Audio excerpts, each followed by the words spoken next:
Hey everyone, Mr. Sujano here, your source for gaming, tech, emulation, and open source news. Let's get started. Alright, we'll kick things off talking about Nintendo 3DS emulation with Lime3DS, and Lime3DS just got a brand new update. So at the time of filming, Lime3DS 2107 is the latest update. We've got fixes, improvements, and optimizations. For example, on Android here, there's major stability improvements for the Vulkan renderer.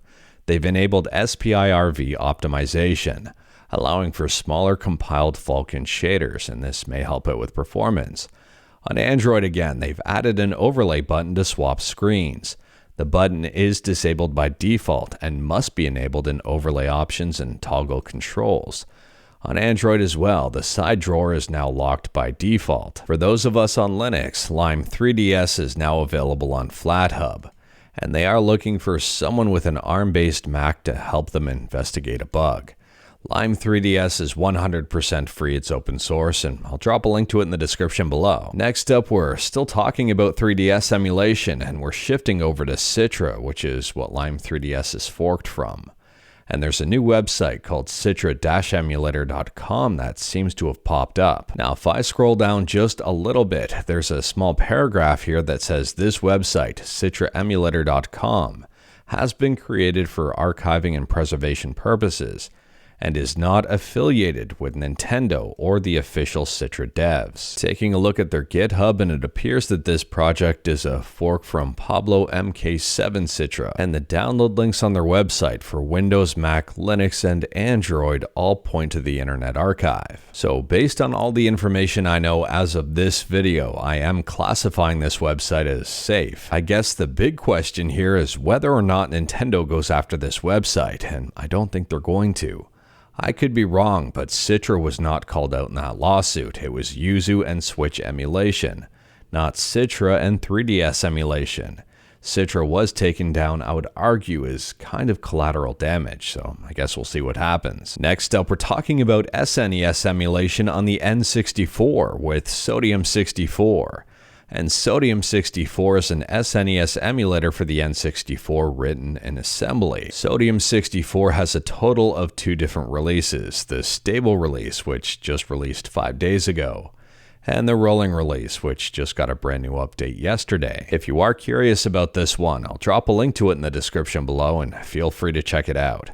Interestingly enough, it's the exact same developer as Nudes, a Nintendo DS emulator. Next up, we're headed back to 3DS emulation and talking about Lemonade, which is another fork of Citra, and Lemonade just got a brand new update. Last week, we talked about their Alpha 2 update, and well, we've just got a brand new Alpha 2.1 update, and this is mainly a hotfix. Interestingly enough, in that update, they linked to this Lemonade installer. This one was written in Python, made for Windows. This appears to be still a work in progress, but as for the features, they say you can select between the latest Lemonade Git or a stable release.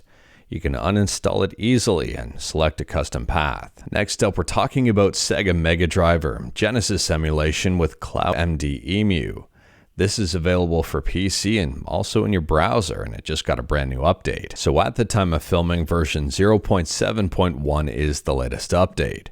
And the big thing here, they've added support for ISO plus OGG, ISO plus FLAC, ISO plus MP3, and ISO plus WAV from Mega CD disc rips. Next up, we're talking about a very interesting brand new gaming handheld, and this one's called the Bitboy 1. There's an article about this thing over on decrypt.co. I'll drop a link to it in the description below. They say the Game Boy-like Bitboy 1 is a Bitcoin-themed gaming handheld, BTC wallet, and Deepin AirDrop Farmer, all-in-one portable device. They say that the Bitboy 1 will be powered by an RK3566 processor, which is pretty darn common. I mean, it's in the RG353V as well as a whole bunch of other handhelds. It'll have 32 gigs of onboard memory, a 256 micro SD card, 4 gigs of RAM, and a 3500 mAh battery. The crazy thing here, at least in my opinion, is that the price point of the Bitboy 1 is said to be around $500, which I think is expensive. While they say the Bitboy 1 can act as a crypto wallet, I would argue it's not near powerful enough to really mine anything.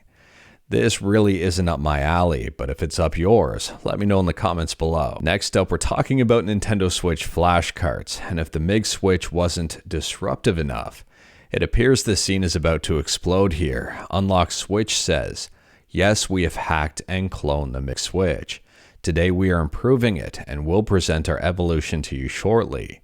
Our solution, Unlock Switch, is 100% compatible with all Nintendo Switch consoles, up to version 18. They've already got a video on Twitter showcasing this flash cart in action, and I'm wondering now, is this going to push the price of these Switch flash carts down?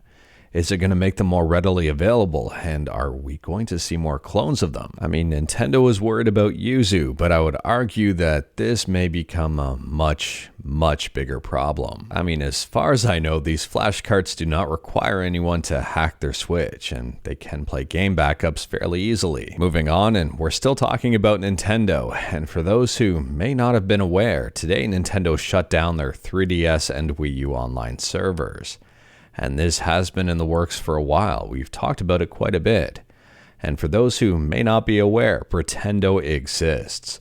So Pretendo is a free and open source replacement for 3DS and Wii U servers. Pretendo has made a whole bunch of progress in the last while, and if you wanted to check out the compatibility chart, I'll drop a link to their website in the description below. Furthermore, MVG, which stands for Subscribe to Mr. Sujano, or Modern Vintage Gamer depending on how you want to interpret that, has just put out a video called Stay Online with the Nintendo 3DS and Wii U after today.